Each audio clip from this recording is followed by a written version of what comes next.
imana y'ukuri ikwiriye gusengwa ni iyihe? Iyo nsanganyamatsiko bavandimwe, niyo nsanganyamatsiko intumwa n'abahanuzi bose baje kwigisha.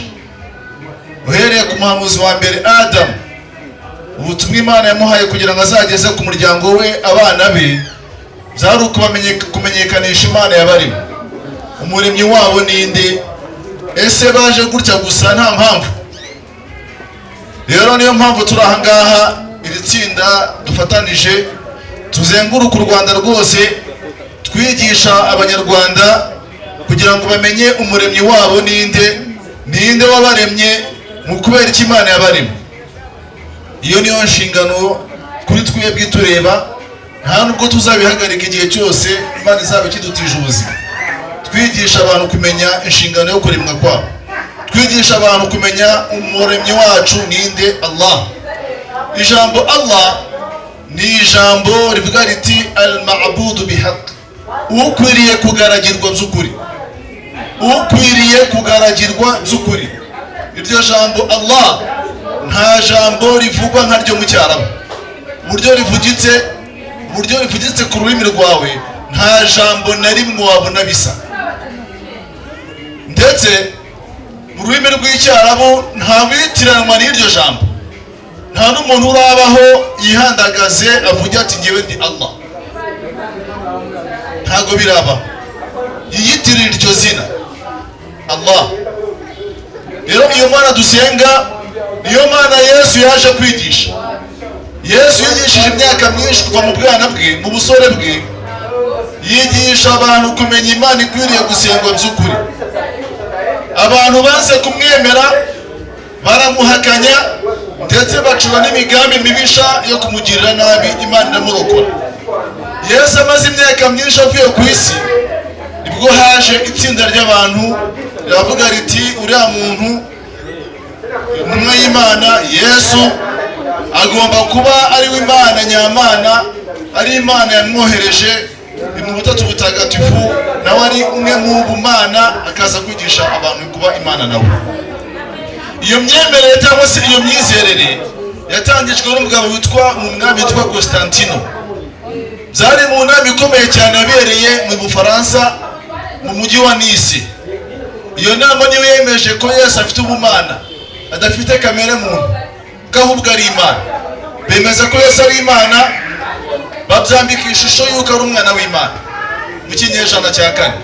Ariko Yesu ubwe ntabwo yigeze abyigisha n'umunsi n'umwe. Mu nyigisho ze, Bibiliya yose kuva ku itangiriro kugeza ku byahishuwe, nta murongo Yesu yigeze avuga ati ngewe ndi Imana. Nta murongo n'umugaragaramo, ahubwo hagaragaramo imirongo myinshi ishimangira ko Yesu yari umuntu. Dusomere muri Yohana 8:40. Yesu ubwo arivugira, we arihamya, nta wamenye Yesu kurusha ukuntu we yari yiyizi. Dusomere musome Yohana 8:40, twumve icyo Yesu yivuzeho. Turaza no kureba ku banyeshuri abigishwa ba Yesu, abantu babanye nawe, icyo bamuvuzeho. Ese bamwise Imana cyangwa? Gira kete mwarimu. Igice cya 8 umurongo wa 40. Yohana 8:40. Nahageze mwarimu. Yego. Ariko none. Uyu ni Yesu uri kuvuga, ariko none. Dore murashaka kunyica. Yego. Kandi ndi umuntu. Yesu ati ariko none dore murashaka kunyica, kandi njyewe Yesu ndi umuntu. Warenza iki muvandimwe umwitirira ikindi kintu Yesu atari cyo? Ntabwo bishoboka, nta nubwo byaba ko Yesu yakwitirira icyo atigishije abantu. Abantu babanye na Yesu, iyo urebye abanyeshuri be nibo bari hafi ya Yesu kurusha abandi bantu bose. Imyaka myinshi Yesu yigishije, ntabwo bigeze batandukana nawe, igihe cyose babaga bari kumwe nawe. Reka twumve umwe mu banyeshuri ba Yesu ubuhamya yatanze agaragaza uwo Yesu yariwe. Turebere byakozwe n'intumwa 7:54. Byakozwe n'intumwa 7:54. 7 umurongo waho wa 54. Yego, maze twumve, dufate undi mwanzuro, turebe indi mirongo muri Bibiliya ndetse na Qur'ani dusoze isomo ryacu. 54. yego mwarimu. ngo babyumve batyo Yego, komeza. bazabiranywa n'uburakari Yego, bamuhekenyera amenyo. bamuhekenyera amenyo. 55. Yego, ariko Sitefano yihute mwami. yuzuye umwuka wera arararama, Ariko Stefano yuzuye umwuka wera areba mu ijuru ararama. atumbira mu ijuru, Atumbira mu ijuru. abona ubwiza bw'Imana, Iki?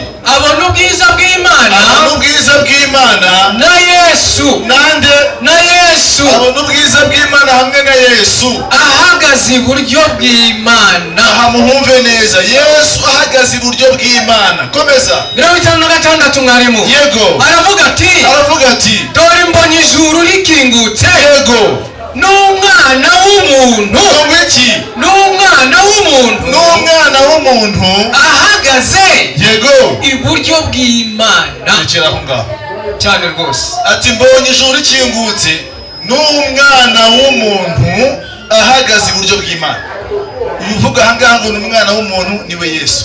Uyu ubivuze ni umunyeshuri wa Yesu wamaze imyaka irenze 15 adatandukana na Yesu amanywa nijoro. Ni ubuhamya ku giti yatanze. Twareba Korani, impamvu abantu bita Yesu ko ari umwana w'Imana ni uburyo Imana yamuremyemo, ni uburyo Allah yaremyemo Yesu. Imana yaremye abantu mu byiciro bine mu buryo bwose bw'ibitangaza. Dusomere Korani umurongo wa 3 sura 59, sura 3:59.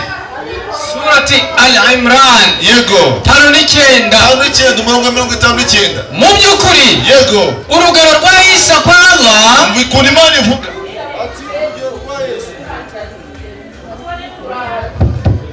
Ati urugero rwa Yesu ku Mana. urugero rwa Yesu ku Mana Yego. ni nk'urugero rwa Adamu. Uretse gatoya. Ati urugero rwa Yesu ku Mana ni nk'urugero rwa Adamu. Adamu ntabwo Imana yamu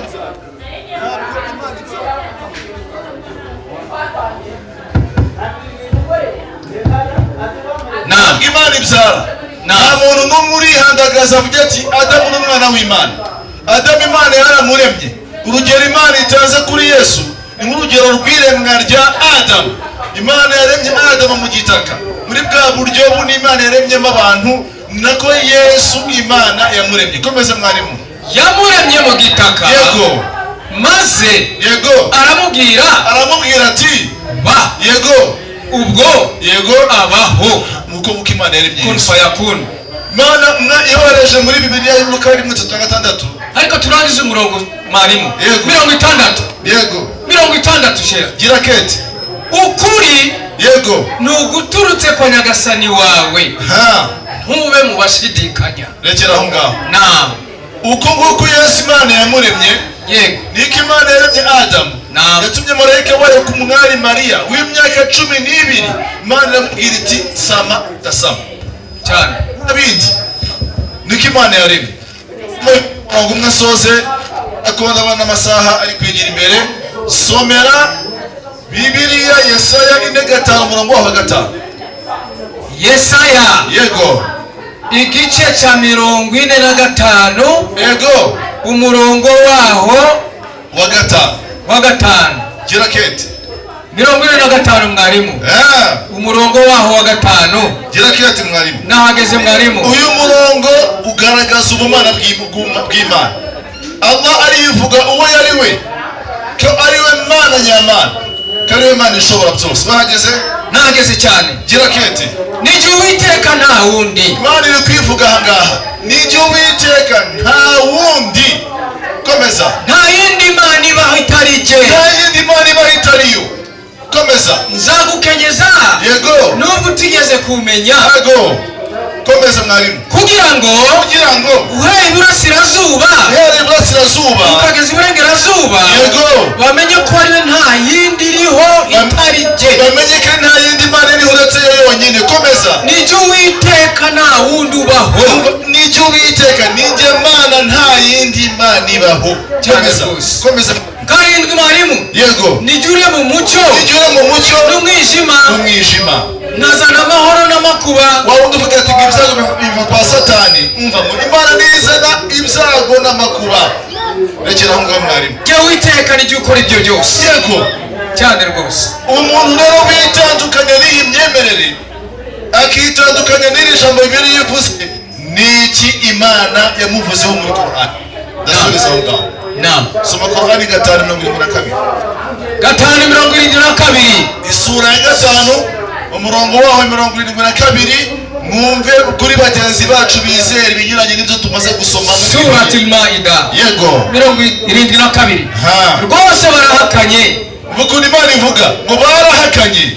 Abavuze bati mu by'ukuri yego Imana ni Masihi mwene Mariya. Ati Imana ni Yesu mwene Mariya. Kandi Masihi yaravuze ati, kandi Yesu ubwe yarivugiye ati, yemwe bana ba Isirayeli, yemwe bantu nimugaragira Imana, mugaragira Imana, mugaragira Allah, nyagasani wanjye. Nyagasani, Yesu ati nyagasani wanjye, Imana yanjye. Ntabwo yavuze mugenzi wanjye, ntabwo yabitinyuka. Imana nyagasani wanjye, komeza. Akaba ari nyagasani wanyu. Rekera aho ngaho cyane rwose. Iyi niyo Mana n'isidamu dusenga. Imana yo mu ijuru, Imana idafite umwana, idafite umubyeyi, Imana idasa natwe, idafite uwo basa cyangwa se babafatanya, Imana iganje ku ntebe yayo y'icyubahiro. Nta ufasha Allah, ntabwo Imana ikeneye ubufasha bwa muntu. Iyo niyo myizerere y'intumwa n'abahanuzi, ikaba ariyo myizerere ya Yesu mwene Mariya. Rero bavandimwe, uzabukirije ahangaha mini ahangaha kubera impamvu z'igihe, inshallah tubijeje ko minsi iri imbere tuzagira indi muhadara ahangaha cyangwa se hafi y'ahangaha ku bushobozi bw'Imana.